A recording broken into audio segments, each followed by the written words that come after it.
Ang boba mo naman. Sinabi ko na nga sa'yo yung gagawin mo, di ba? Puntahan mo sila sa labas nang mapalayas na sila. At nang makalayas ka na rin dito sa harapan ko. Alis!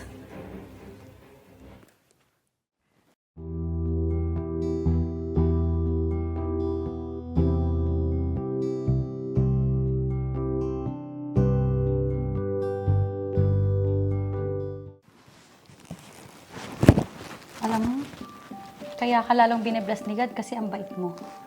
Ang swerte ko kasi meron akong kaibigang katulad mo, yung matulungin sa kapwa. Ang dami mo na namang natulungang may hirap ngayong araw na to. Oo nga eh. Kakapagod. Maraming salamat at nandito ka at tinulungan mo ko. Actually, kailangan kong gawin yun dahil may image akong kailangan pangalagaan. And you know that, right? Sa bagay, tama ka. Hindi lang talaga maganda yung panlabas mo. Pati yung panloob mo maganda rin. Ang swerte talaga ng mapapangasawa mo. Anyways, magpapahinga na ako ah. Kung gusto mo, pwede ka na din umuwi para makapagpahinga ka na rin. Actually, tama ka. Pagod na nga rin ako sa ginawa nating charity works today. Uwi muna ako, friend, ha? Bye.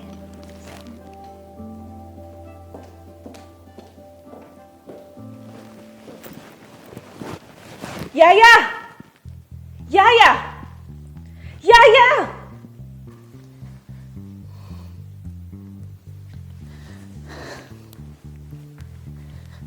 Yes po, ma'am. Ano bang ginagawa mo? Kailangan ko pa bang sumigaw para lumapit ka, ha? I-disinfect mo tong buong bahay ko dahil galing ako sa labas. At maraming mikrobyo ang kumapit sa katawan ko dahil sa maruming lugar ng mga hampas lupang yon. Kaya linisin mo yung buong bahay, okay? Yes po, ma'am. Masusunod po. Wait. Unahin mong linisin tong mamahaling kong sofa dahil baka dumikit yung mikrobyo ng babaeng yun dyan. Okay?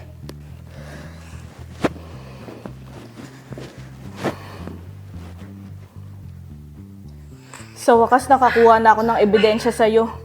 Malalaman na ng buong mundo kung gaano kasama yung ugali mo. Ipapasa ko to agad kay Miss Tom.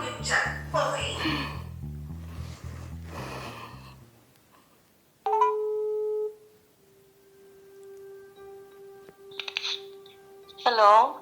Who's this? Hello, Ma'am Tom? Ako po si Golda, yung kasambahay po ni Ma'am Steffi. Oh, Golda. Napatawag ka. Ma'am, may ibibigay po sana ako sa inyong voice record na maglalantad po ng tunay na kulay ni Ma'am Steffi kapag hindi niyo po siya kaharap. Saan mo nga pala nakuha yung number ko, Golda?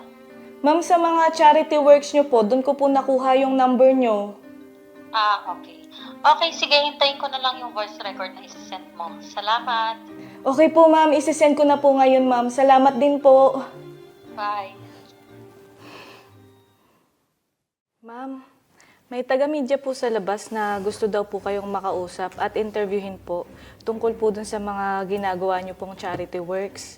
Sabihin mo na lang sa kanila na wala ako dito para magsilayas na sila dyan sa labas. Wala akong time magpa-interview sa kanila, no?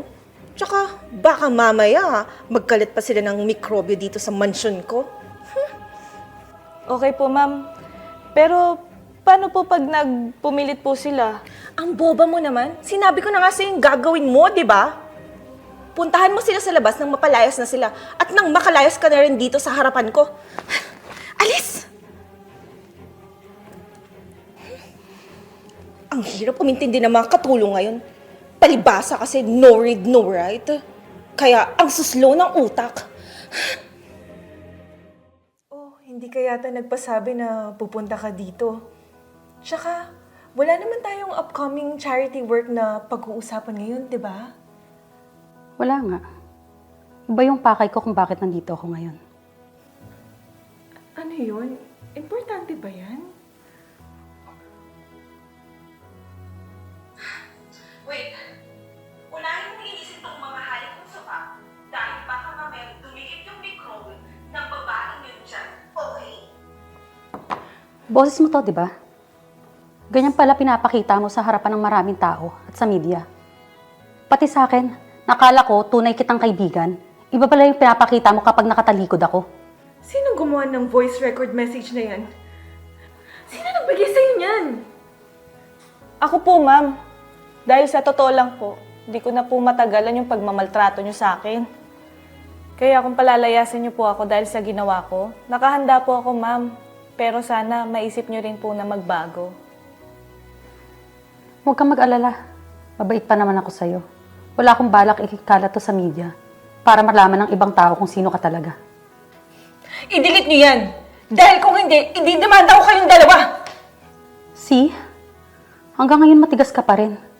Sa pinakita mong yan, lalo mo lang pinatunayan na iba yung ugali mo sa harapan at sa likod ng media. Dahil pakitang tao lang pala lahat ng ginagawa mo. Hindi ko kailangan mag-explain. Kung ayaw mo ng ugali ko, then leave! Tapusin na rin natin ang pagkakaibigan natin. Dahil kaya kong mag-isa! Ganun ba talaga gusto mong mangyari? Fine. Pero sana isipin mo rin kung paano magbago. Kasi hindi man ngayon, darating ang panahon na masisiwalat din kung anong tunay mong ugali. Ayusin mo na lahat ng gamit mo. Simula ngayon sa akin ka na magtatrabaho. Sa akin, pamilya kita kung ituring. Di ka tulad ng iba dyan, na hayop ka kung ituring. Salamat po, ma'am. Siya nga pala, tinatapos ko na lahat ng connection ko sa'yo. Lalo na sa mga charity works. Kasi kayang-kaya ko namang gawin yung mag-isa.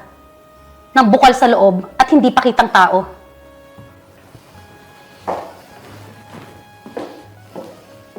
Let's go.